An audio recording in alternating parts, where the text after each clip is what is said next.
So this is what, like I said, most people are, they like this. This is, all the descriptions of are quite beautiful. It can be very blissful. It's often very blissful. It's very intimate. It's often a feeling of sort of love that just is part of your experience of being. Outside of any reasons, there's no love because. There's just love. There's no a sense of well-being because. There's no because. It's just an uncaused sense of well-being, of happiness. It doesn't mean there's a denial that there's a lot of difficult, terrible, violent stuff happening on the face of the globe. There's still that, and it's not like you don't see it and you don't know it. If anything, you actually have a much more intimate experience of it because your heart isn't protected. So you're much more, in a certain sense, vulnerable to the sufferings of other beings. Because you don't have that sort of barrier between them. And so you actually do experience the sorrows of the world in a very intimate way. It's not just that you experience all the good stuff. You experience everything in a really, really intimate way.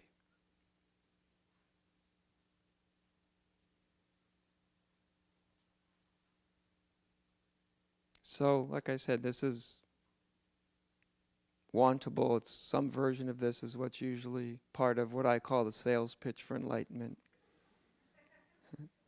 I'm not suggesting you desire any of these things, by the way, because I'm not much of a sales pitch guy, even though at times it might sound like that, but that's just an unfortunate byproduct of opening my mouth and talking about it.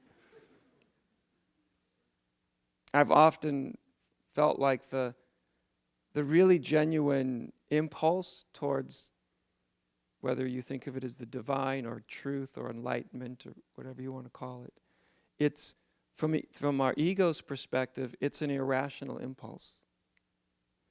What I mean by that is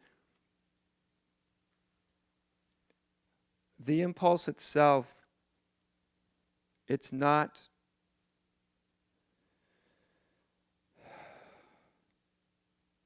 when somebody gets it, they just have to know.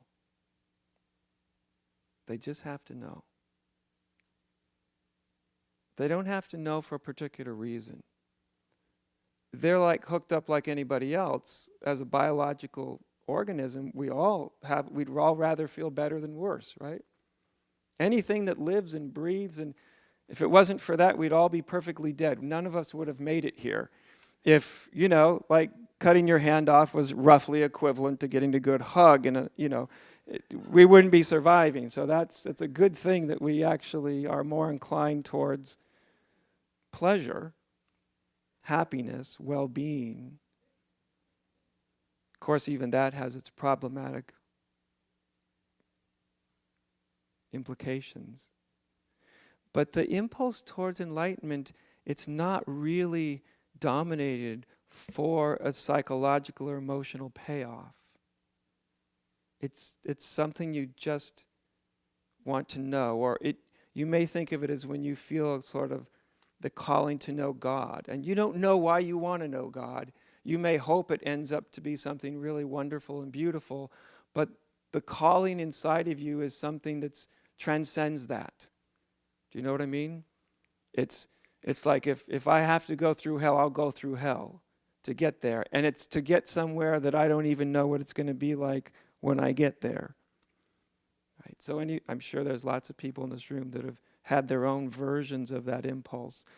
Like I said, it's generally mixed in with the impulses towards pleasure, and I hope things end up to be wonderful and all of that, because that's part of to be a physical being, is to experience that as well, but it's not defined by that.